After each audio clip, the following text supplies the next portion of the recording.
La situation, mes amis, elle est sérieuse. Elle est vraiment préoccupante. La chasse à courre, elle est menacée, elle est en première ligne. Je sais que c'est pas facile. Se faire insulter, se faire cracher dessus au bord de la route. Ces gens-là, nous imposent quelque part une sorte de dictature, c'est-à-dire qu'on a le droit de faire ce qu'eux exigent, mais on n'a pas le droit de faire ce que nous souhaitons. L'heure est à la résistance. L'heure est à la mobilisation. Tu balades tout le monde dans tes mensonges, en permanence. On t'a proposé de venir voir nos spiels. Viens voir comment ça se passe. T'es en train de dire qu'on les laisse crever de faim et qu'on les soigne pas. Tu crois où? Jusqu'où nous allons tolérer l'inacceptable dans un état de droit. Les chasseurs à courre en ont gros sur la patate. Là, on en a gros. On en a gros. Et en même temps, il faut les comprendre. La plupart des médias ne parlent d'eux que pour rapporter un nouvel accident de chasse, comme un RER bloqué pendant des heures, un lama dévoré vivant par les chiens, ou encore un cerf abattu au milieu de la cuisine d'une famille. Des broutilles, quoi. Pendant longtemps, ils n'ont pas riposté, préférant la stratégie du « pour vivre heureux, vivons cachés ». Pendant très longtemps, pour eux, c'était vivons heureux, vivons cachés. Il faut qu'on arrête de dire que pour vivre heureux, il faut vivre caché. Ne nous cachons plus et soyons fiers de ce que nous sommes. Mais ils ont bien fini par se rendre compte que ça ne fonctionnait plus et qu'il fallait contre-attaquer. Quand on l'attaque, l'Empire contre-attaque. Les chasseurs se sont donc fait accompagner par des experts en communication. La société de vénerie a embauché 2 agences de communication pour gérer la crise. Et ont investi les plateaux télé et les réseaux sociaux avec pour mot d'ordre « la chasse ne se défend pas, elle s'explique ». La chasse, c'est quelque chose qu'il faut expliquer. Ça n'a même pas besoin d'être argumenté. La vérité a maintenant une chance d'être entendue. Les veneurs, l'autre nom des chasseurs à courre, ne sont pas des monstres sanguinaires ou des barbares moyenâgeux comme le prétendent les terroristes véganes, mais au contraire des gens qui aiment la nature, leurs chiens et les animaux qu'ils chassent. C'est quand même une histoire d'amour. C'est très dur à expliquer, mais c'est pourtant la réalité. Les cerfs, on les aime profondément. Vous aimez les animaux ? Mais passionnément. Nos valeurs sont empreintes d'amour. Un amour énorme des animaux que nous chassons. Chose que ne peuvent pas comprendre les anti-chasses, qui n'ont de la nature qu'une vision erronée de bobos citadins, directement inspirés du monde de Disney. Et enfin, la chasse à courre incarne une tradition pluriséculaire, un joyau à la française, qu'il nous faut à tout prix préserver si nous voulons conserver intact ce qui fait l'essence même de notre beau pays. C'est important, ça fait partie de la France. En somme, les veneurs sont des gens qui ne cherchent qu'à rendre ce monde meilleur, et qui, pourtant, sont victimes des assauts répétés d'une secte dogmatique. Allô, oui ? Bonjour, je suis le patron de Valeurs Actuelles et je vous veux dans mon équipe.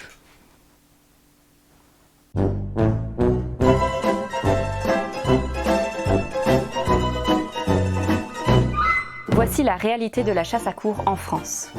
En tout cas, d'après les chasseurs. De notre côté, et comme beaucoup de gens, nous ne connaissions la chasse à courre qu'à travers ce qu'en disent les Havas, Konbini, One Voice et compagnie, qui qualifient cette pratique de barbare, cruelle, violente et élitiste. On a donc affaire à 2 discours radicalement opposés et complètement irréconciliables. Heureusement, les chasseurs à courre n'ont rien à cacher. Je le dis souvent, je ne cesse de le répéter dans les médias, la vénerie n'a rien à cacher, elle est totalement transparente. Donc on va pouvoir aller vérifier si ce qu'ils racontent est vrai et en apprendre davantage sur leurs pratiques, leurs buts et leurs motivations. On voit tout ça ensemble, juste après le générique.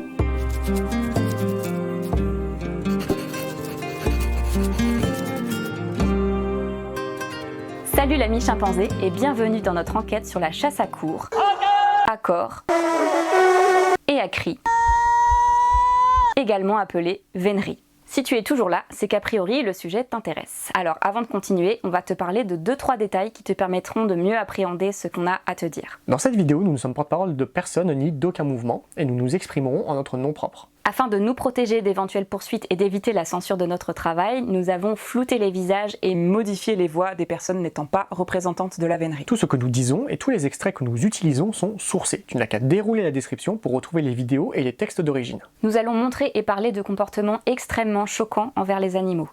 Toutefois, nous avons masqué les blessures. Maintenant que tout ça est dit, on peut y aller pour de vrai. Beaucoup de reproches sont faits à la chasse à courre, comme l'appropriation des espaces publics, le non-respect de la propriété privée, l'élitisme de leurs pratiques ou encore les maltraitances envers leurs chiens et leurs chevaux. Mais pour le moment, on va se focaliser sur la critique la plus récurrente, celle qui cristallise toutes les tensions, la violence de la vénerie envers les animaux chassés. Avec d'un côté les anti-chasses qui la considèrent comme cruelle, tandis que ses partisans soutiennent que c'est une pratique non violente, notamment parce qu'elle serait naturelle. Il y a par exemple en revanche les chasses à courre qui perdurent, ça c'est scandaleux. Ah non, au contraire, c'est vraiment ce qui représente le mieux la nature. Il n'y a pas d'arme à feu, il n'y a rien de violent. La chasse, c'est pas violent ? La chasse, c'est pas violent. La chasse, c'est naturel. Tuer un animal, ce n'est pas violent. Tuer, mais ça tue tous les jours dans la nature. Qu'est-ce qu'il y a de plus cruel que la nature? Qu'est-ce qu'il y a de plus violent que la nature? Il n'y a rien de violent dans la nature, ce n'est que normal. Je l'assume, tuer un animal n'est pas une chose violente du tout. Mais du coup, c'est violent ou c'est pas violent?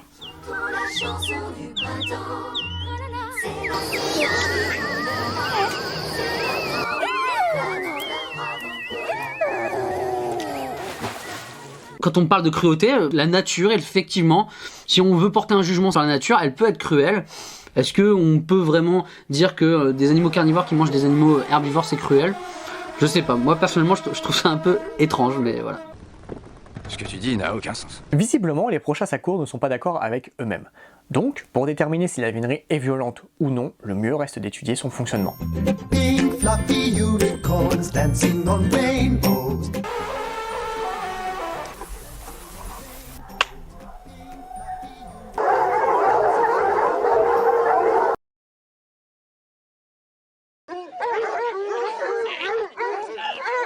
Je crois que tu me fais des cachotteries. Je sais pas pour toi, mais moi ça m'intrigue ce rien. Je pense pas que l'animal soit passé de en train de courir pour sa vie à mort et dépecé d'un coup de baguette magique.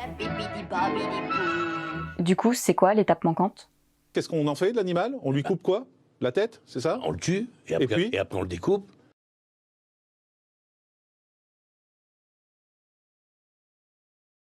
Sur les images qui vont suivre, vous allez voir un chasseur à l'épieu servir un sanglier. Ça ne se passe pas lors d'une chasse à courre, mais c'est la même méthode en venin. Les chiens ont gagné. Mais on ne les laisse pas dévorer la bête vivante, comme dans le monde animal. En ce sens, la chasse à courre n'est pas une torture, tandis qu'à l'état naturel, les animaux ne sont pas achevés avant d'être dévorés par leurs prédateurs.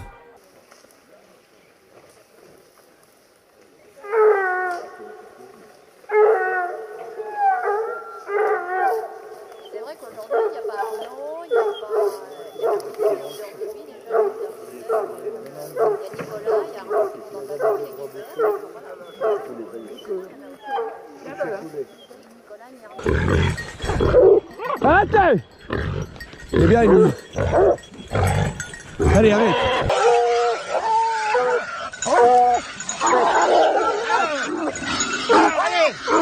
Il n'y a rien de choquant, il n'y a pas d'arme à feu, il n'y a rien de violent.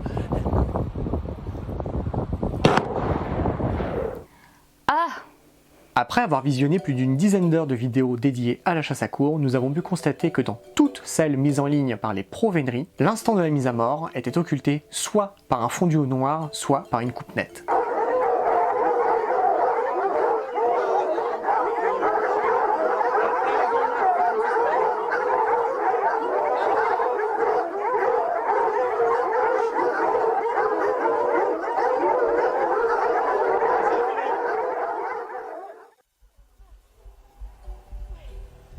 Le montage est d'origine, tu peux aller vérifier toi-même, et tu peux même aller en voir d'autres si tu veux, tu pourras constater qu'elles sont absolument toutes sur le même modèle, poursuite, à rien, curé ou fin de vidéo. Est-ce une volonté de leur part d'occulter cet aspect de leur pratique? Toute cette histoire est très suspecte. Voici ce qu'on peut lire dans leur charte du photographe de vénerie. À propos de mes photos et vidéos, je m'engage à ne pas diffuser, en particulier sur internet, des photographies et des vidéos qui pourraient nuire à l'image de la vénerie. À toujours me poser la question de savoir si ma photo ou vidéo pourrait être utilisée par nos détracteurs. Au moindre doute, je m'abstiens de la diffuser et la garde pour moi. Le comité sélectionne tous les trimestres les dossiers éligibles en vérifiant que les photos respectent l'esprit de la charte.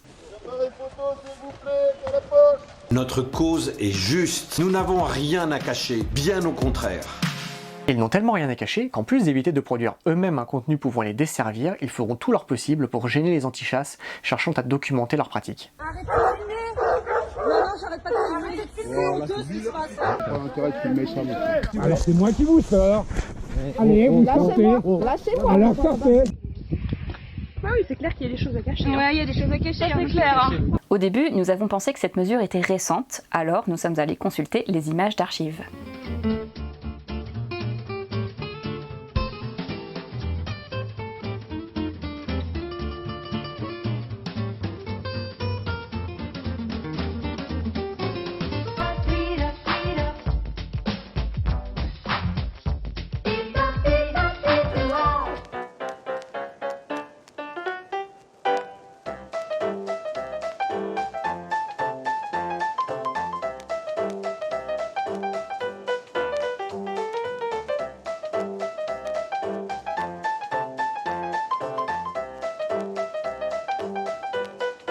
Déjà à l'époque, les veneurs faisaient attention à ce qu'ils laissaient filtrer, et sur une trentaine de vidéos visionnées, nous n'avons pu trouver que 4 extraits de mise à mort. C'est beaucoup plus qu'à notre époque, mais tout de même anormalement bas venant de personnes aussi transparentes.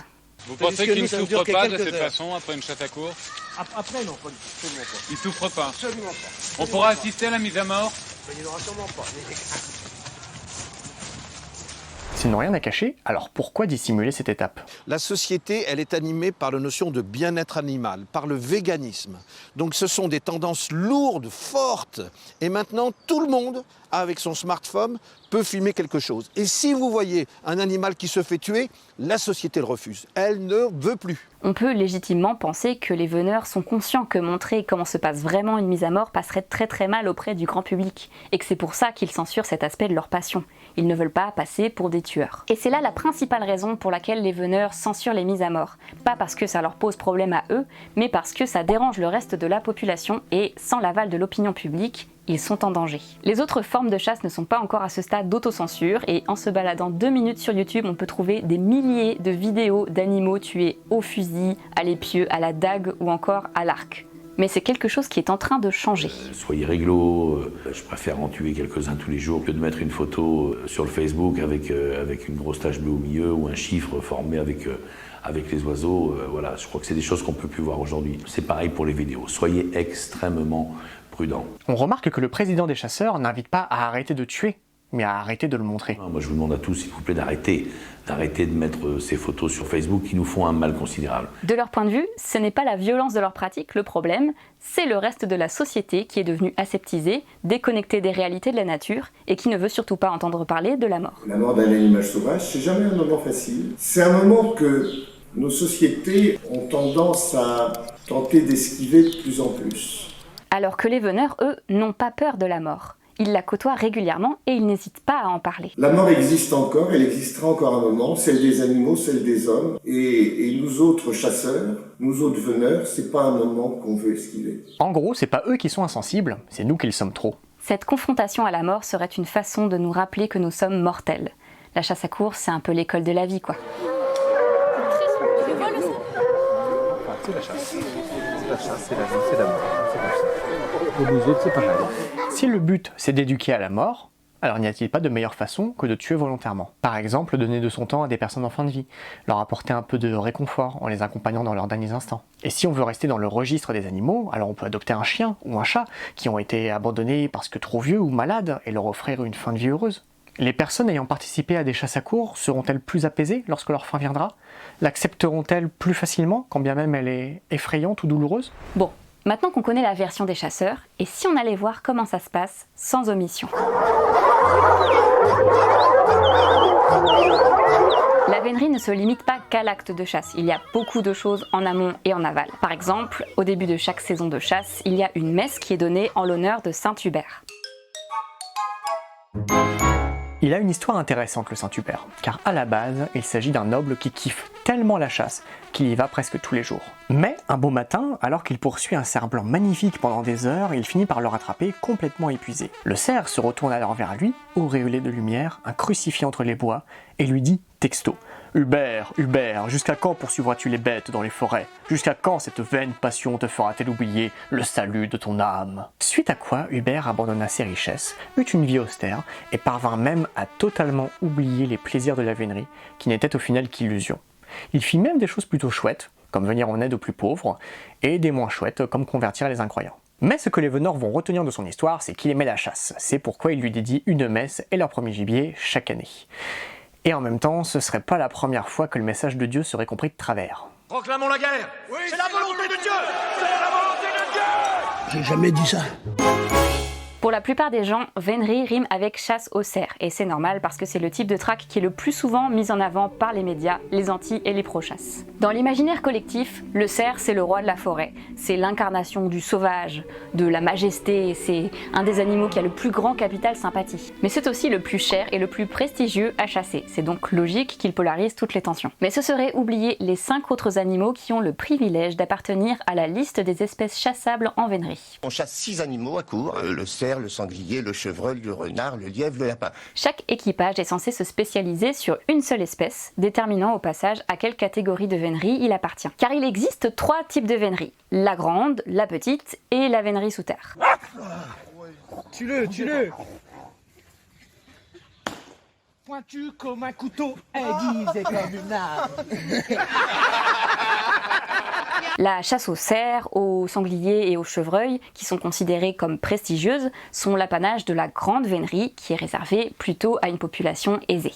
Les traques du renard, du lièvre ou du lapin sont quant à elles laissées à la petite vénerie, plus accessible. Il existe quelques différences notables entre la petite et la grande vénerie en matière de méthode de chasse. La grande vénerie se fera systématiquement à cheval et sur de grandes distances, là où la petite vénerie, à quelques exceptions près, sera une chasse piétonne et sur de petites surfaces. Autre différence, avant de se lancer dans le laisser-court, les grands veneurs commencent par faire le bois. Un ou plusieurs valets de limiers vont se rendre très tôt en forêt pour repérer les vosselets, les empreintes de pas de leur proie. On est en train de faire le bois, c'est-à-dire qu'on est en train d'essayer de trouver un endroit où les animaux se sont remis après la nuit. L'essentiel de ce matin, c'est de pouvoir remettre un animal à un endroit bien défini pour pouvoir l'attaquer avec ses congénères tout à l'heure. En fonction de la profondeur et de la forme des empreintes, ils peuvent approximativement déterminer le sexe, l'âge et le poids de l'animal. Après cette petite promenade matinale silencieuse, les valets vont faire leur rapport pour que le maître puisse choisir où commencer la chasse. Rapport où on décide vraiment de l'endroit où on va aller. C'est-à-dire que les valets de limier me disent devant tout le monde ce qu'ils ont fait le matin, ce qu'ils ont vu, etc. Et ensuite, je choisis l'endroit ou le cerf qu'on va essayer d'attaquer. Contrairement à ce que disent régulièrement les chasseurs, les chiens ne décident pas seuls de leur proie. Le maître d'équipage joue un rôle majeur dans ce choix. C'est vraiment ce qui représente le mieux la nature. Une meute de chiens qui choisit un animal. Du côté de la petite vénerie, avant une chasse, certains vont d'abord reboucher les terriers de la région. En fait, tout l'intérêt de la vénerie, c'est ce combat à la loyale entre une meute de chiens et un animal sauvage. Une fois tous ces préparatifs accomplis, vient le moment du laisser-court. Et là, l'ambiance est légèrement différente.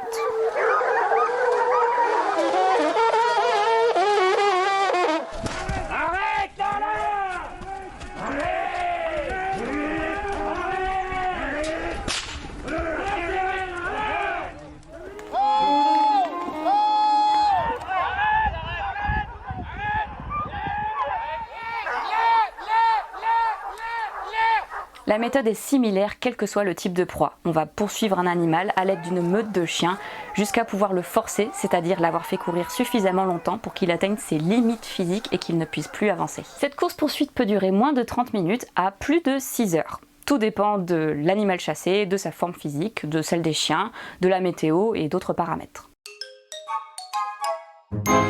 Les veneurs mettent systématiquement en avant le fait qu'à la chasse à courre, l'animal s'en sort la majorité du temps, qu'il tue peu d'animaux. Je dirais qu'une fois sur 7 ou 8, l'animal est attrapé. Et qu'au final, la chasse à courre est un enjeu de taille bien dérisoire dans la lutte pour le bien-être animal, si jamais tu la compares aux milliards d'animaux qui sont tués chaque année en France, rien que pour la consommation humaine. En comparaison avec l'abattage, qui selon l'association L214 tuerait 3 millions d'animaux chaque jour en France, dans nos abattoirs, la vénerie ne devrait clairement pas être une priorité pour les animalistes. Premièrement, comparer l'élevage à la chasse à courre en insistant sur le nombre d'animaux tués revient à dire que l'élevage est problématique. Comme les animalistes en fait. Mais que la vénerie l'est également. Elle le serait juste moins. Deuxièmement, préciser que les animaux sont rarement tués, et même jouer sur les chiffres pour rendre la chasse encore moins létale, c'est soutenir que le fait que les animaux puissent s'en sortir est une bonne chose, que c'est bien que les animaux ne meurent pas souvent. Pourtant, pour que les animaux meurent moins souvent, arrêter de les chasser serait un bon début. Mais les chasseurs cherchent-ils vraiment à tuer le moins d'animaux possible, ou à faire bonne impression auprès du public? Non, vraiment, je kiffe ça, la chasse à courre. Ouais, je vois ça, meuf, que tu kiffes ça. Et pourquoi pas vous? D'après les chiffres officiels les plus récurrents, l'animal s'en sortirait en moyenne 3 fois sur 4 et ce serait plutôt entre 4500 et 4700 animaux qui seraient tués chaque année. Il va mourir une fois sur 4 si les chiens arrivent à bout des ruses qu'il a manifestées. Mais la société de vénerie nous fournit-elle les bons chiffres? Une seule chasse sur 3 est fructueuse. Une seule chasse sur 3 est fructueuse. Sur 5 chasses, nous prenons en moyenne 2 fois ou 3 fois. D'après valeur actuelle, ce serait plutôt 10 000 animaux qui seraient tués à la chasse à courre chaque année en France. Pourquoi une telle différence dans les chiffres? valeur actuelle n'a aucun intérêt à augmenter la létalité de la chasse à courre, bien au contraire. Mais ces valeurs et celles de la vénerie étant très proches, il ne serait pas surprenant que les chasseurs aient été plus honnêtes dans leur réponse aux journalistes. Mais faute d'avoir davantage de données là-dessus, on se contentera des chiffres officiels pour le reste de la vidéo. Dans le cas où l'animal se ferait rattraper, ça peut se passer de plusieurs façons. L'animal est rattrapé par les chiens avant que les venants ne puissent les rejoindre et sera dévoré vivant par la meute. Ça arrive avec les petits animaux comme les lièvres, lapins, renards et chevreuils qui pèsent moins lourd qu'un chien. La meute n'étant pas en danger et ayant été excitée par la chasse, elle se ruera sur l'animal au premier signe de faiblesse. L'animal est rattrapé et attaqué par les chiens, mais les veneurs n'étant pas trop loin, ils l'achèvent à l'épieu ou au couteau selon la situation, ce qui peut abréger ses souffrances, ou en ajouter de supplémentaires selon comment c'est fait. Vous allez voir un chasseur à l'épieu servir un sanglier. Ça ne se passe pas lors d'une chasse à courre, mais c'est la même méthode en vénerie. Même en admettant qu'on va lui faire souffrir l'animal le moins possible, c'est compliqué de viser un sanglier ou un renard en train de se débattre pour sa vie au milieu d'une meute de chiens. Il y a de grands risques de les blesser et il faut régulièrement s'y reprendre à plusieurs fois. Les chiens entourent l'animal mais ne l'attaquent pas, la plupart du temps car il s'agit d'un cerf ou d'un sanglier décidant de faire face. Le veneur abattra l'animal au fusil, à la dague ou à l'épieu. On dit qu'il est servi. Ouais, bah vu la qualité du service, j'imagine même pas la note qui se tape sur TripAdvisor. L'animal meurt d'un arrêt cardiaque ou d'acidose car il n'est pas en capacité de supporter un tel niveau de tension et de courir de telles distances en si peu de temps. On développe ça juste après. Il existe une dernière situation, très courante lorsqu'il s'agit d'une chasse au cerf et plus rare lorsqu'il s'agit d'un autre animal. Le ballot. Les cerfs utilisent fréquemment l'eau pour brouiller les pistes. Ils peuvent remonter les rivières à contre-courant ou traverser les étangs pour masquer leur odeur. Le souci, c'est que quand l'étang se retrouve encerclé par les chiens et les humains, l'animal ne peut plus en sortir. C'est pourquoi les équipages de chasse aux cerfs sont systématiquement équipés d'une barque, afin de pouvoir tuer l'animal et ramener son cadavre. La mise à mort peut se faire de plusieurs façons, soit à distance au fusil, soit au corps à corps à l'épieu et à la dague. Il est difficile de viser et d'ajuster ses coups sur une barque en mouvement. Les erreurs sont possibles et entraînent une longue agonie pour le cerf. Quel que soit le scénario, ça se finit toujours très mal pour la proie, et plus souvent qu'on ne le pense pour les chiens et les chevaux. Il y avait de la neige, on a saché un gros sanglier, il a tué 6 chiens. Il les ouvrait, il les tuait, et puis il continuait, il faisait 200 mètres, il attendait les autres, il en a tué 6 à la file comme ça. C'est un sanglier de 240 livres et il tue 3 chiens. Ça s'est terminé par 2 chiens noyés. Au bout d'un long effort, certains s'effondrent, exténués, victimes d'un coup de sang. Oh, quelle horreur! Une fois l'animal mort, les veneurs laisseront les chiens s'animer sur le cadavre, c'est-à-dire qu'ils le laisseront le mordre, de façon à pouvoir évacuer une partie de leur frustration. Ça peut faire les chiens, non pas pour faire souffrir l'animal, juste pour qu'ils regagnent en confiance, c'est important les chiens. On ne peut pas leur demander de ne pas mener les chevreuils et de ne pas vouloir leur mordre dedans, ça c'est primordial. Puis vient la curée. Elle sera soit chaude, faite sur place, soit froide au chenil. La curée consiste à dépecer l'animal tué et à donner une partie de son corps, souvent la patte avant droite, comme trophée à une personne méritante d'après le maître d'équipage. S'il s'agit d'un cerf, d'un chevreuil ou d'un daim, on pourra également donner le massacre, à savoir la tête de l'animal. C'est le seul mot qui décrit de façon réaliste ce qu'il se passe vraiment. On est loin de coiffer, s'animer, curer, découdre, forcer, servir, prélèvement. Parfois, les meilleurs morceaux, s'il y en a, seront distribués à certains participants. Mais la majeure partie du cadavre sera recouverte par la peau de l'animal. Un rituel aura ensuite lieu, avec les veneurs sonnant du corps par respect, pendant que l'un d'eux agitera la tête et la peau de l'animal sous le nez des chiens avant de la retirer pour qu'ils puissent le dévorer. C'est une tradition, c'est une façon de ne pas prélever un cerf, puis bon voilà, ok, terminé. C'est une façon d'honorer le cerf. On retrace la chasse, et c'est pour le cerf. On peut quand même se questionner sur la définition du respect chez les veneurs, parce que traquer et tuer un individu, puis après s'amuser avec son cadavre, c'est une définition... Bon, c'est une définition.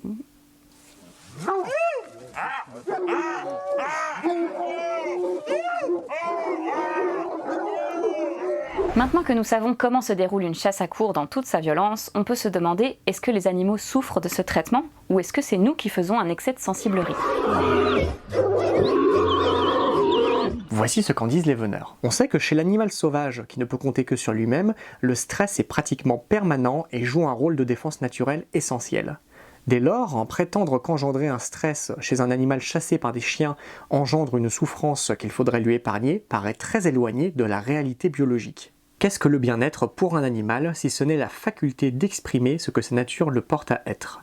Cela implique qu'on lui donne des conditions de vie conformes à ses besoins. Ces 2 citations sont issues de leur manifeste « 10 raisons de ne pas interdire la chasse à courre ». Cela implique que, de leur point de vue, chasser les animaux comme ils le font répond à leurs besoins et participe à leur bien-être. Pour le dire autrement, interdire la chasse à courre serait de la maltraitance animale, car nous les priverions de leur besoin d'être traqués et tués. Je vois comme une faille dans ce raisonnement. Pour vérifier ces affirmations, nous allons nous tourner vers la source la plus fiable à notre connaissance, la science. Aujourd'hui, rares sont ceux qui remettent en question le fait que les chiens et les chats sont des individus à part entière, qu'ils ressentent des émotions, de la souffrance, qu'ils ont des personnalités variées et une vie sociale riche et complexe. C'est d'ailleurs pour cette raison qu'on a décidé de leur donner plus de droits et de protection. Même si bon, ça les empêche pas de bien morfler quand même. Les animaux sauvages, quant à eux, ne bénéficient pas de ce traitement. Ils sont souvent vus comme des spartiates, insensibles à la souffrance, dépourvus de personnalité et donc interchangeables. Cette différence de perception, elle est compréhensible. Les chiens et les chats sont très présents dans nos sociétés et nous vivons tous les jours à leur côté. Il suffit d'en avoir côtoyé pour se rendre compte qu'ils ne sont pas des machines. Les animaux sauvages, d'un autre côté, ne nous sont connus qu'à travers les documentaires animaliers, la fiction et le discours des chasseurs. Beaucoup de gens vivent leur vie sans jamais croiser une biche ou un lièvre, ou alors ils aperçoivent vite fait une tache fauve au détour d'un chemin de campagne. Difficile de faire connaissance dans ces conditions. Et c'est dommage parce que ces animaux ont des personnalités riches et variées. Les cas de relations entre humains et animaux sauvages sont assez rares et ça ne se passe pas toujours très bien pour plein de raisons. Notamment parce que peu de gens savent comment se comporter dans ce genre de situation. Et c'est pas parce que ça se passe mal que c'est une bonne raison pour aller les tuer. Mais il existe également de très belles histoires d'amitié interespèces, similaires à celles qu'on pourrait voir entre un humain et un chien. L'histoire d'Hercule le sanglier en est un très bon exemple. Je l'ai nourri, on a passé des moments magiques ensemble, il était toujours là, toujours collé à moi. Plus surprenant, parfois, même les chasseurs vont s'attacher à une de leurs proies. Elle s'appelle Totoche, elle obéit comme les chiens, elle vit avec eux et sait se faire respecter. C'est une laie qui est arrivée ici marcassin et qui a grandi au milieu des chiens de son âge. Et ça m'empêche pas, même en les connaissant, même en les individualisant, parce qu'on les reconnaît, de pouvoir les chasser et de les prendre. Les études sur les comportements des autres animaux sont de plus en plus nombreuses et précises, et nous apprennent que les vertébrés, et également certains invertébrés, ont une expérience de vie qui leur est propre. Ils ont donc des personnalités variées qu'on peut observer lorsqu'ils ne sont pas soumis au stress, à la peur ou à la maladie, et qu'ils peuvent vivre suffisamment longtemps. Certains seront curieux, d'autres combatifs, câlins, joueurs, craintifs, etc. C'est ce qu'on appelle la sentience. Vaste sujet que nous traiterons dans de futures vidéos. Si tu veux en savoir plus sur les capacités cognitives et émotionnelles des autres animaux, on t'a mis dans la description une synthèse de ce que dit la science à ce sujet avec Pierre Lenindre à la coordination. Ouais, enfin, elle a sûrement dû être payée par des lobbies véganes, ta synthèse. D'une part, ce ne serait pas suffisant pour discréditer des résultats obtenus avec une méthode rigoureuse, et d'autre part, cette synthèse provient de l'INRA, un organisme pas particulièrement connu pour ses positions animalistes, bien au contraire. On a d'ailleurs fait une vidéo sur comment évaluer la qualité d'une étude et on te met le lien dans la barre d'infos. Et si l'éthologie t'intéresse vraiment, tu peux aller voir le reportage d'Arte « Ce que ressentent les animaux ».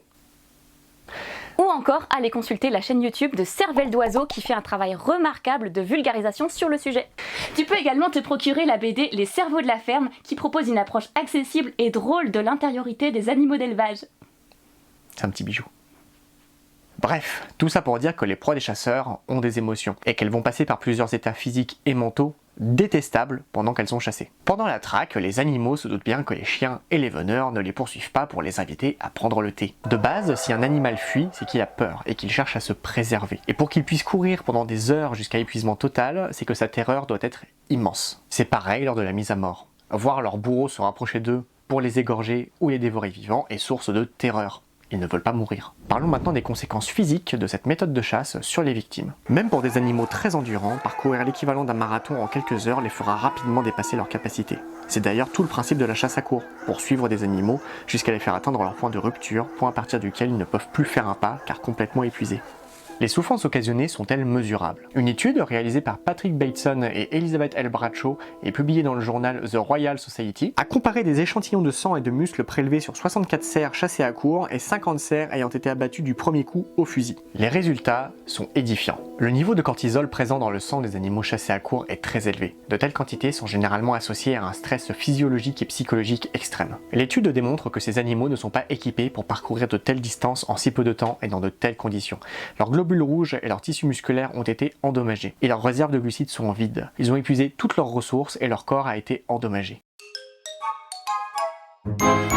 Depuis quelques années maintenant, des antichasses viennent en forêt lors des laissés-cours pour documenter ou empêcher la mise à mort des animaux. Lors d'une de ces confrontations, les antichasses se sont interposés entre les chasseurs et un cerf pour le protéger, mais malheureusement, le cerf est quand même mort. Les veneurs se sont emparés de cette affaire et ont accusé les antichasses d'avoir tué le cerf alors que eux l'avaient gracié. Moi je vais vous dire, l'équipage l'a gracié et les opposants l'ont achevé. Toute intervention humaine, parce que le cerf, il ne faut pas oublier, il considère l'humain comme un prédateur, plus on l'a fait durer, plus c'est générateur de stress. Cet animal qui semble inerte, en fait, accumule un certain nombre de décharges qui courent à sa perte.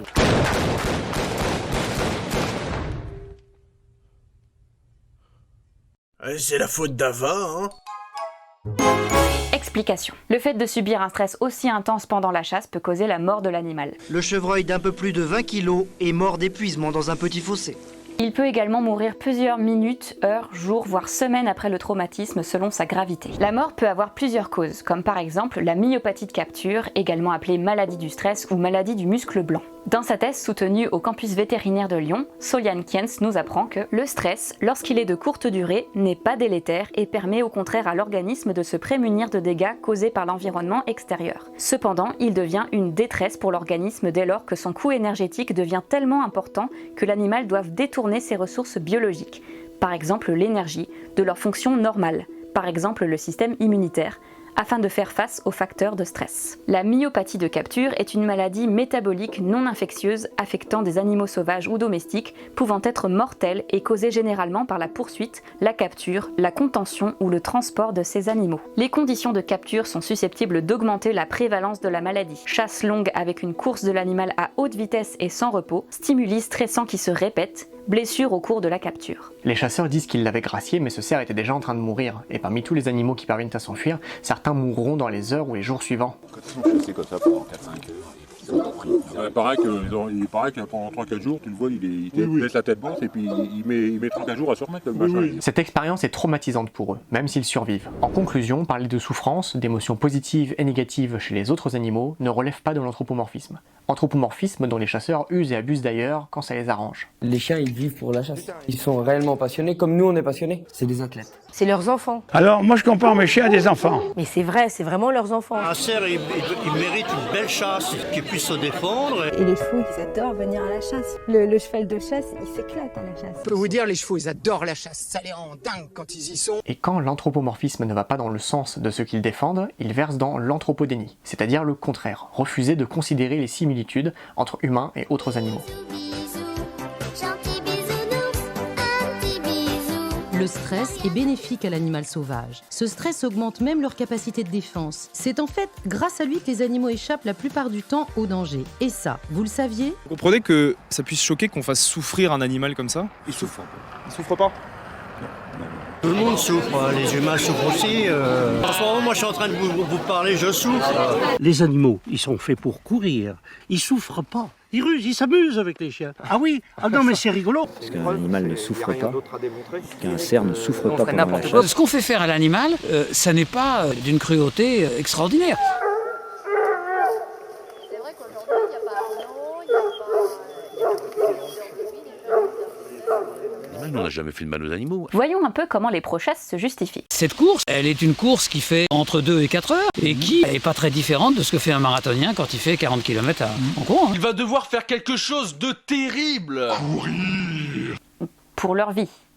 Ils vont devoir courir pour leur vie. Plusieurs éléments me font penser qu'un laissez-cours, un match de boxe et une course sont des choses très différentes. Premièrement, dans un match de boxe ou une course, tous les participants sont consentants. Ils y vont de leur plein gré, contrairement aux animaux chassés. Deuxièmement, si tu meurs dans une de ces activités, c'est un accident. Un accident rare en plus. Alors que la finalité de la chasse à courre est de tuer un des participants. Et pour finir, n'y aurait-il pas une asymétrie des enjeux ? À la boxe ou à la course, les gains et les risques potentiels sont les mêmes pour tous les adversaires. Mais lors d'un laissez-court, tu as d'un côté la proie qui risque de crever à la moindre erreur et qui n'a rien d'autre à gagner qu'un traumatisme et le droit de rester en vie jusqu'à la prochaine chasse, et de l'autre les chasseurs qui, au pire, vont juste rentrer chez eux broucouille. Il a gagné, nous on a perdu, c'est le jeu quoi. Ces arguments, très récurrents chez les partisans de la chasse à courre, ont pour but de minimiser la violence de cette pratique en la comparant à des activités non létales ou en affirmant que l'animal ne souffre pas de défendre sa vie, voire même parfois que ça l'a amusé.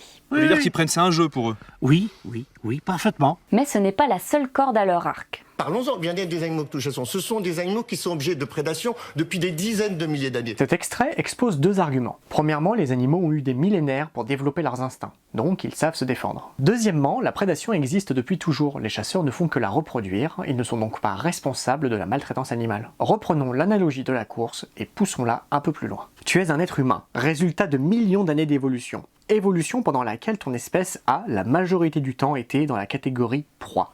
Tu as donc hérité des instincts et des ruses de tes ancêtres pour survivre à tes prédateurs, comme te battre, grimper aux arbres, ou encore courir très vite. Est-ce que ça t'est déjà arrivé de courir au-delà de tes capacités physiques, lors d'une partie de rugby ou en voulant attraper un train par exemple, d'avoir cette impression de poumon en feu, un goût de sang dans la bouche, l'envie de vomir et les membres qui tremblent au point de pouvoir à peine tenir debout. Maintenant imagine que tu es poursuivi par une meute de chiens qui veulent te bouffer. C'est pas comme au marathon où tu peux faire une pause et boire un coup.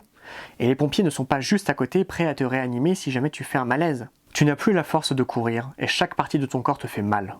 Mais tu as le choix entre puiser encore davantage dans tes ressources ou te faire dévorer vivant.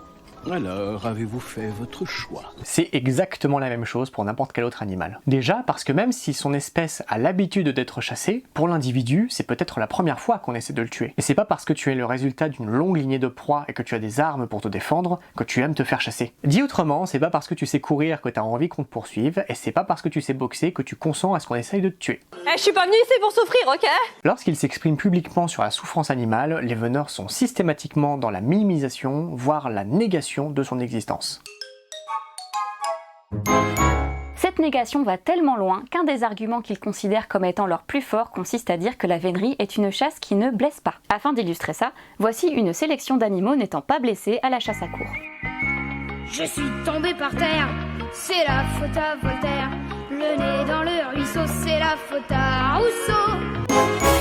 Pourtant, ils savent que les animaux sont capables de souffrir, car d'après l'éthique du veneur, ils sont censés achever l'animal le plus vite et le plus proprement possible pour lui éviter des souffrances inutiles. À partir du moment où le cerf est à notre portée, etc., c'est que la chose se termine le plus vite possible, c'est tout. Avec le moins de souffrance pour l'animal. Si cette clause existe, c'est donc bien qu'il y a conscience de l'existence de la souffrance des autres animaux. Conclusion, la chasse à courre est une pratique extrêmement brutale qui cause de très nombreuses souffrances dont nous n'avons vu qu'un faible échantillon. Et le plus surprenant dans cette histoire, c'est le discours des veneurs au sujet de leurs victimes. Croyez pas qu'un seul veneur, c'est les chasseurs à courre, soit insensible au bien-être animal. Le bien-être animal, la sensibilité animale, tout ça est très bien. Il faut tenir compte de la sensibilité animale. Il faut s'indigner lorsque les animaux sont maltraités. Et aujourd'hui, c'est déjà admis que les animaux ne sont pas des jouets que l'on peut s'amuser à torturer. Les animaux, ils sont sensibles, je suis tout à fait d'accord. Ils ont des droits, je suis tout à fait d'accord. Pour la défense animale, c'est une cause que je respecte en tous les cas. Et qu'on partage d'ailleurs. On a déjà pu constater à plusieurs reprises dans cette vidéo à quel point les paroles et les actes des veneurs sont dissonants. Les animaux qu'ils chassent n'ont aucun droit et sont traités comme des jouets. Mais les veneurs sont bien conscients que la société ne peut tolérer ce genre de comportement. Il n'a échappé à personne le fait que la cause animale est un sujet de société aujourd'hui. On voit bien que tous les jours on se préoccupe dans ce pays davantage du bien-être et de la souffrance animale, ce qui au demeurant est une bonne chose. Ils ont donc adapté leur discours en conséquence et vont même jusqu'à affirmer qu'ils aiment les animaux qu'ils chassent. Le cerf, l'animal, le roi des forêts, etc. J'ai une passion pour le cerf que je suis à toutes les saisons, que ce soit à la chasse, que ce soit en dehors de la chasse. C'est quand même une histoire d'amour. C'est très dur à expliquer, mais c'est pourtant la réalité. Les cerfs, on les aime profondément. Un amour énorme des animaux que nous chassons. Moi, j'aime passionnément les animaux. Vous savez, je vais dire une phrase qui volontairement va vous choquer. Moi, je chasse par amour. N'est-il pas paradoxal d'assimiler à l'amour un acte qui consiste à poursuivre et à tuer ? L'une des caractéristiques de l'amour, c'est de vouloir le bonheur et le bien-être de l'être aimé. Pourtant, on s'aperçoit que les actions des chasseurs ne vont pas vraiment dans ce sens avec les animaux qu'ils chassent. Dans les faits, ils ne se comporteraient pas différemment s'ils les détestaient. Vous avez vu, il est beau le cerf. Non, il est mort. Les veneurs sont peut-être profondément convaincus d'aimer les animaux, mais ce n'est pas parce que tu crois très fort en quelque chose que ça devient vrai. Avec ce tatouage, personne ne peut me faire de mal. Même s'ils les aimaient, est-ce que ça change quelque chose pour les animaux ? Si un jour tu croises ton voisin en train de tabasser son chien et qu'il te dit qu'il fait ça par amour, est-ce que tu te retiendras d'appeler la police ? Maintenant que nous connaissons la version politiquement correcte, voyons si nous pouvons trouver un propos plus raccord avec leurs actes. On me dit, mais comment pouvez-vous aimer les cerfs puisque vous les tuez ? Mais ça n'a aucun rapport. Je n'aime pas un cerf, j'aime la race des cerfs. L'utilisation, j'ai envie de dire, raisonnable de l'animal, Ça n'empêche pas d'aimer les animaux, de les respecter, mais de les chasser de façon raisonnable, avec éthique, etc. Je ne considère pas les animaux comme des individus à part entière. En fait, il faut arrêter d'individualiser les animaux. Il faut arrêter de regarder le cerf comme un individu. Il faut le regarder comme un être qui fait partie d'un biotope. Il faut se poser la question, est-ce que si je prélève, si je tue cet animal dans ce biotope, je mets en danger le biotope? C'est ça la vraie question en fin de compte. Je pense vraiment qu'il faut arrêter de voir les veneurs comme des individus et qu'il faut plutôt réfléchir en termes d'espèces. Apporte-t-il quelque chose de positif à la biodiversité? À quelques exceptions près, souffrance ou pas, pour les veneurs, leurs proies ne sont pas des individus à part entière avec leur propre personnalité et leurs sentiments. Elles ne sont que du gibier. Elles servent à maintenir la biodiversité et on peut les servir tant que ça ne menace pas l'intégrité de l'espèce. D'ailleurs, si les animaux disparaissaient, les veneurs ne pourraient plus chasser. Si vraiment les chasseurs portaient à la disparition des animaux, du coup les années suivantes ils auraient plus rien à chasser. Eux ils ont tout intérêt à préserver en fait ces espèces. Si par exemple ils tuent tous les animaux de la forêt, l'année d'après il n'y a plus rien à chasser. Sachant tout cela, la première question qui nous vient à l'esprit c'est... Je me demande si c'est vraiment nécessaire toute cette violence. C'est pas violent, c'est la nature. Quelles sont les motivations des veneurs? Qu'est-ce qui les pousse à perpétuer cette violence? On a passé beaucoup de temps à étudier le discours des veneurs et on a été très surprise par l'absence presque totale de deux arguments, pourtant très récurrents lorsqu'il est question de chasse tout court. Il faut chasser pour réguler les populations animales et pour se nourrir. Petit point important, on va pas se demander si la régulation est une bonne ou une mauvaise chose, car c'est un gros morceau et on le réserve pour notre vidéo sur la chasse tout court. On ne posera qu'une seule question. La chasse à court participe-t-elle à la régulation des populations d'animaux sauvages? Réponse rapide, non. On va dire qu'en termes de régulation, la vénerie ne joue pas un rôle énorme. Les veneurs affirment régulièrement pratiquer une chasse qualitative et pas quantitative. Leur objectif n'est pas de prendre, mais de faire une belle chasse. L'important n'est pas de gagner, mais de participer. On reviendra là-dessus un peu plus tard. Le but à la vénerie, c'est quand même de prendre. Réponse longue, faisons quelques calculs simples. C'est vraiment difficile de trouver des chiffres sur le nombre d'animaux tués chaque année en France, car ce n'est tout simplement pas communiqué auprès du grand public. Les estimations faites par des associations de protection animale vont de 30 millions de morts et 5 millions de blessés, qui ont de fortes chances de mourir peu de temps après, à 40 millions de morts et 5 millions de blessés, toutes chasses confondues. Entre 4000 et 4700 de ces animaux le sont à la chasse à court. En 2020, environ 1 23 000 permis de chasse sont renouvelés, ce qui nous donne une idée approximative du nombre de pratiquants. Parmi eux, 10 000 vont à la chasse à court, ce qui nous laisse 1 13 000 chasseurs non veneurs. Maintenant qu'on sait tout ça, on va pouvoir voir si jamais la chasse à court participe à la régulation des populations d'animaux sauvages. Un chasseur non veneur tue en moyenne entre 34 et 44 animaux par an. Un veneur, quant à lui, tourne autour des 0,4 par an. Un veneur tue donc environ 100 fois moins d'animaux que les autres chasseurs. D'accord, mais là tu parles de tous les animaux chassés, y compris les oiseaux. Peut-être que les veneurs sont plus efficaces pour chasser le cerf ou le sanglier. Sur tous les animaux tués à la chasse en France, les veneurs sont responsables de 0,05% des sangliers, 0,13% des chevreuils, 0,6% des cerfs et 0,21% pour les lièvres. En même temps, avec plusieurs dizaines de chasseurs poursuivant tous un seul et même animal pendant toute une journée et ne l'attrapant qu'une fois sur 4, le résultat n'est pas très surprenant. Vous êtes combien? 150, 200 à courir derrière, là, quelquefois? Je pense qu'on peut en conclure que la chasse à court n'est pas très efficiente quand il s'agit de réguler, et que ce serait un petit peu comme vouloir vider une mare à la petite cuillère. Du coup, heureusement pour eux qu'ils n'utilisent pas cet argument. Il y a une faune sauvage qu'il convient de réguler pour que son existence, sa survie finalement de nos territoires soit compatible avec les activités humaines. Les chasseurs ont une activité d'intérêt général. Il y a une surpopulation de cerfs, de chevreuils, de sangliers. Plus de 800 000 sangliers ont été tués. Oups. Bon, clairement, elle permet pas de réguler. Mais peut-être qu'elle permet de se nourrir. Il semblerait que non, car, je cite, « Tableaux, trophées et viande n'ont pas d'intérêt pour eux, seul compte la manière ». Mais admettons que certains veneurs veuillent se nourrir de leur chasse. Serait-ce possible? Commençons par le cerf, le plus grand des animaux chassables. Ces pratiquants, en admettant qu'ils tuent un animal au fait de son développement et qu'ils ne laissent au chien que la carcasse, peuvent espérer obtenir entre 1 et 2 kg de viande par personne toutes les 2 semaines. Pour pouvoir chasser à court, les veneurs ont besoin de chiens. C'est la base. Et les équipages dédiés aux cerfs en comptent souvent plus d'1 centaine. Ces chiens doivent être nourris avant la période de chasse, soit un peu plus de 5 mois, mais aussi pendant. S'il mange pas ce cerf, à la fin il mangera d'autres morceaux d'animaux qui auront été tués dans des élevages ou ailleurs. À titre d'exemple, la meute de l'équipage de Villers-Cotterêts, qui compte 112 chiens, consomme environ 2 tonnes de viande par mois. À raison de 2 cerfs par mois, on peut dire que la chasse participe de façon dérisoire à leur nourrissage. Mais du coup, elle vient d'où cette viande? Est-ce qu'ils l'achètent au boucher du coin? Non, pas du tout. Si c'était le cas, ce secteur de dépenses exploserait à lui tout seul tous les autres budgets. Donc, pour éviter la ruine, les équipages récupèrent les invendus dans les grandes surfaces et ont des arrangements avec les abattoirs du coin pour récupérer leurs déchets. En gros, sans l'élevage industriel et le gâchis alimentaire, la vénerie ne serait plus en mesure de nourrir ses chiens, ou alors devrait débourser des fortunes pour se fournir en viande. Et nous n'avons même pas parlé des céréales dont les chiens se nourrissent également. Et avec Marie-Alice, on va mettre les pâtes pour que ça finisse de cuire. Bref, n'importe quel autre type de chasse sera plus efficace et moins coûteux en ressources. Du côté des sangliers, les veneurs peuvent espérer obtenir à peine quelques centaines de grammes toutes les 2 semaines. Les équipages de chevreuils laissent généralement tout à leurs chiens. On appelle ça la curée. Les hommes ne toucheront pas aux chevreuils, tout ira aux chiens. Les lièvres et les lapins sont tellement petits que les veneurs trempent du pain dans leur sang pour que les chiens aient au moins un peu à manger. Pour allonger un peu la sauce, on baigne le pain dans le sang du lièvre. Et enfin, les renards ne sont tout simplement pas mangés. On ne va pas s'étendre davantage là-dessus ici, tu trouveras plus d'infos en description. Sachant tout ça, il est compréhensible que les veneurs n'emploient pas cet argument car il serait très facile de se rendre compte qu'il est complètement faux. Ils ont tout intérêt à ne pas prétendre vouloir se nourrir de leur chasse. Conclusion, la chasse à courre n'est ni une chasse de régulation, ni une chasse vivrière. Du coup, qu'est-ce qu'il lui reste ? À l'origine, la vénerie n'a été créée que pour le plaisir de traquer et de tuer des animaux, à une époque où ce genre de motivation était tout à fait acceptable. La vénerie était considérée comme un sport et un art de vivre. Il n'a jamais été question de préserver les traditions, vu que ce n'en était pas encore une à l'époque, de créer du lien entre les classes sociales, vu que c'était réservé à la noblesse, ou encore de sauvegarder l'environnement. Tout à fait, c'est... Je crois qu'on a compris. C'est quand même très rigolo comme ça. C'est amusant, ouais. Mais c'est pour ça qu'on le fait, nous.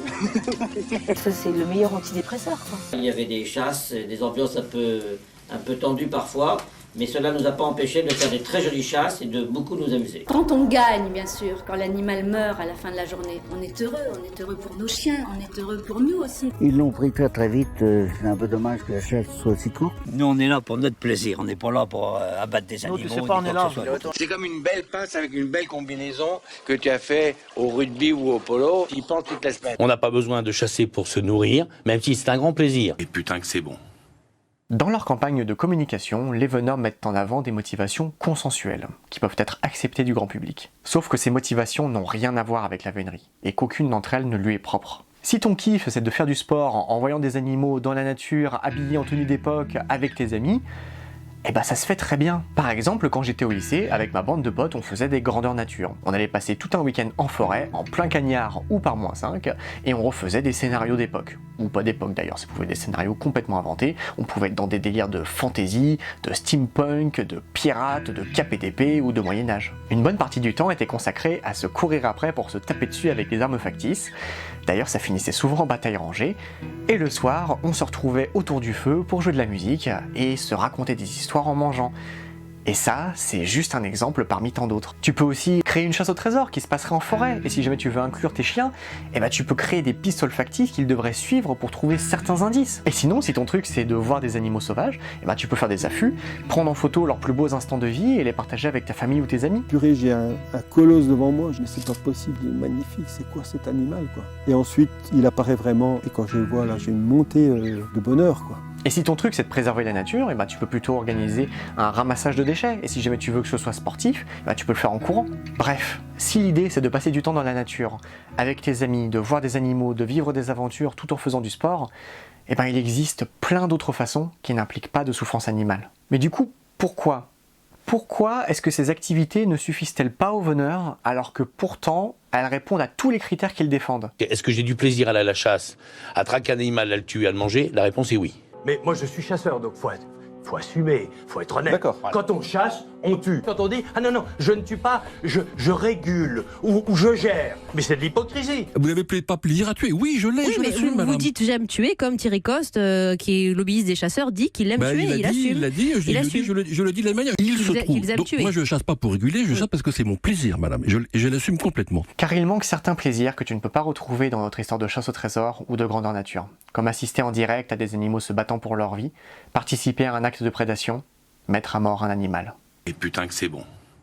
Donc, puisque les veneurs ne peuvent se satisfaire de passer du temps dans la nature sans traquer d'animaux, et puisque c'est un plaisir manifeste, on en déduit que le charme de la vénerie, c'est le pouvoir de vie ou de mort sur leur proie, c'est d'avoir le contrôle sur la nature, leurs chiens et leurs chevaux. En somme, le propre de la vénerie, cette particularité que tu ne peux retrouver ailleurs, c'est le plaisir de la domination. Le trophée de chasse est à l'origine directement exposé lors de cérémonies communes. Crâne, cornes, bois, peau, plumes, dents, os sont portés et exhibés comme autant d'exploits témoignant de la domination de l'homme sur la nature. Certains veneurs s'en défendent en disant par exemple que les trophées ne les intéressent pas, que ce qu'ils veulent, c'est une belle chasse. Tableaux, trophées et viande n'ont pas d'intérêt pour eux. Seul compte la manière. Seul compte les chiens. Il n'y a pas de compétition entre les équipages. C'est une erreur de l'imaginer, compte tenu des motivations profondes qui nous animent et auxquelles le score est parfaitement étranger. Voilà pourquoi faire état à la moindre occasion du nombre de prises réalisées est en définitive déplacé, vulgaire même. Mais une fois encore, on a affaire à deux discours contradictoires. Auguste de Chabot aura eu la joie pour sa dernière saison de voir ses chiens prendre 49 chevreuils en 49 chasses. Nous étions invités à prendre 4 chevreuils, et là aussi nous en avons pris 3 sur 4. J'ai quand même pris avec lui 13 chevreuils en 19 chasses. C'est vraiment un grand souvenir. On a fait des chasses absolument merveilleuses, on a pris d'ailleurs à peu près régulièrement. C'est un souvenir exceptionnel. Je signale entre autres qu'il avait pris ces 3 dernières années plus de 50 chevreuils par an, c'est-à-dire vraiment une réussite magnifique. 44 ans après, je crois qu'on en a pris un peu plus de 1500, c'est pas mal. Que ce soit dans leur prise de parole ou dans leurs textes, les veneurs mettent régulièrement en avant leur qualité de chasseurs et leur nombre de prises. Prises qu'ils pourront accrocher chez eux comme autant de preuves de leur talent.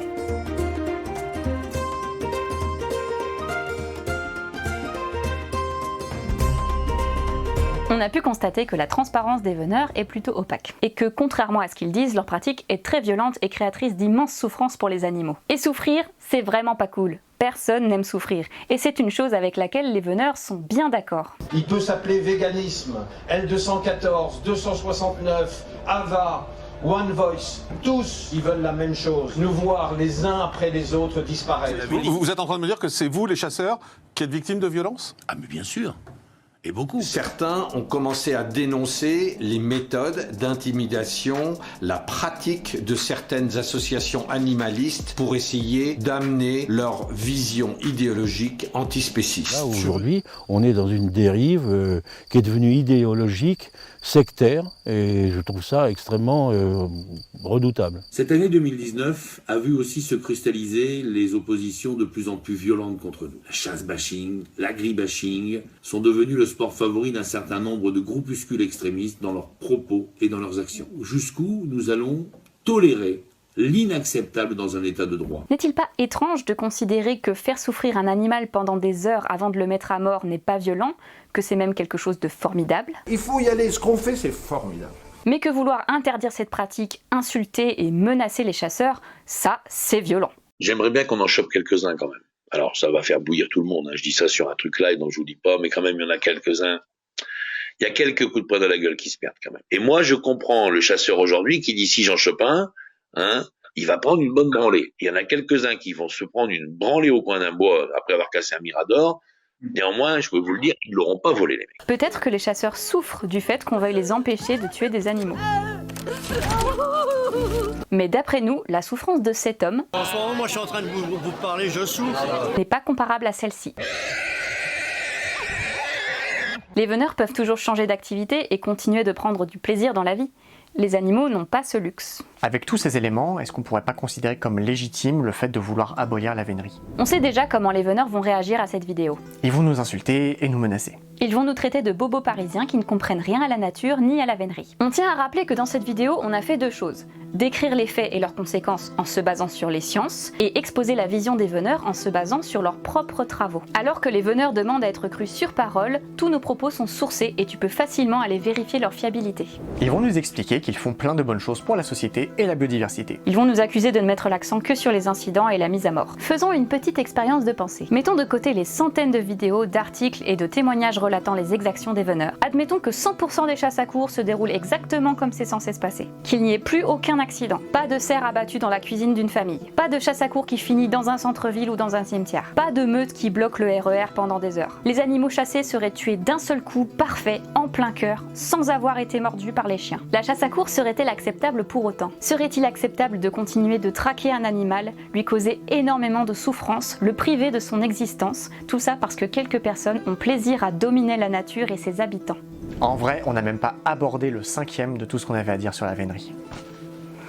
Par exemple, on n'a pas parlé du sondage des veneurs, pendant lequel ils vont soumettre les sondés à un argumentaire pro-vénerie comprenant au moins un mensonge, avant de manipuler les résultats des chiffres. On n'a pas non plus parlé du sort réservé à leurs chiens et leurs chevaux. Lorsqu'ils se battent et qu'il faut immédiatement y aller, sinon on risque d'avoir un chien mort, bouffé, abîmé par les autres. Ni de comment ils instrumentalisent les classes populaires pour défendre leurs loisirs. Pour le centenaire, on a voulu mettre à l'honneur la vénerie à pied, qu'on appelle aussi la petite vénerie, parce que, indiscutablement, ça va devenir notre étendard. Ni de leur appropriation des codes de la ruralité pour justifier leur pratique. À la chasse à courre, il y a un truc qu'on m'a appris, c'est qu'il faut chasser en meute. Et vous savez comment elle s'appelle, la meute, là? Elle s'appelle la ruralité. Mais comme cette vidéo est déjà très longue, on a préféré s'arrêter ici, et on sortira prochainement d'autres vidéos dédiées à ces sujets, et bien plus encore. On pense toutefois que cette vidéo comporte déjà suffisamment d'éléments pour pouvoir se faire une bonne idée de ce qu'est la vénerie. Merci beaucoup de nous avoir suivis jusqu'ici. Si jamais tu penses que notre travail peut participer à l'abolition de cette pratique, surtout n'hésite pas à lâcher un like, un commentaire de soutien et à partager la vidéo à tes amis et à ta famille. On tient à remercier le collectif AVA et les Amis des Bois pour avoir répondu à nos questions, One Voice pour leur enquête et le projet Méduse pour plein de choses. Et enfin, un grand merci à toutes les personnes qui ont participé de près ou de loin à la relecture des différentes versions de cette vidéo. Sur ce, on te souhaite bonne chance dans ta tentative de rendre ce monde meilleur. Tchuss! Bon, on va ramasser des champignons.